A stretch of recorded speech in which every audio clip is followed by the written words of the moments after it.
It was 1777, on September 19, a Friday. The war didn't look so bright for the Americans, as the British occupied New York, Rhode Island, and Canada. As this was going on, a man by the name of John Freeman and his son, Thomas, enlisted in the British Army. On this fateful day, he and his son would soon realize that the turning point of the Revolutionary War was about to take place on their own farm. British General John Burgoyne had a plan to march down from Canada and down the Hudson River to capture Albany, New York, as the general assumed it would be easy to take it, just like when Burgoyne easily captured Fort Ticonderoga, which is something we will never talk about.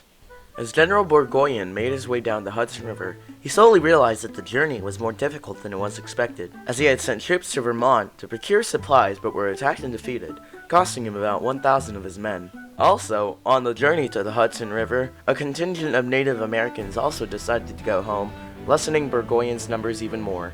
To add on to that, some stupid General Lincoln, who was a Virginian patriot, had gathered a group of about 750 men to attack the remaining British troops from behind, weakening his already sad army even more.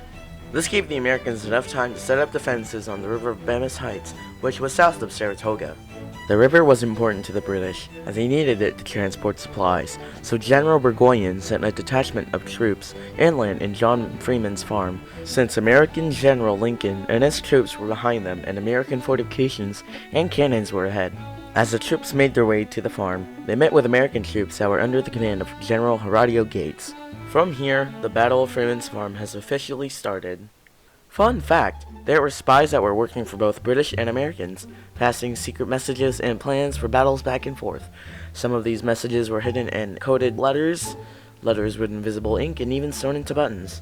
During this battle, a certain Benedict Arnold would be present, but his role in the battle has been questionable, as he was apparently arguing with his superior during the battle. A man named William Gordon stated, Arnold's division was out in the action, but he himself did not head them. He remained in the camp the whole time, which of course sparked more controversy in the debate. During the Battle of Freeman's Farm, American sharpshooters started picking off British soldiers, but the British had driven off the Americans from the battlefield when German reinforcements arrived. After the war had ended, it was declared as a British victory, but they had lost about 2 men for every petty rebel that they killed.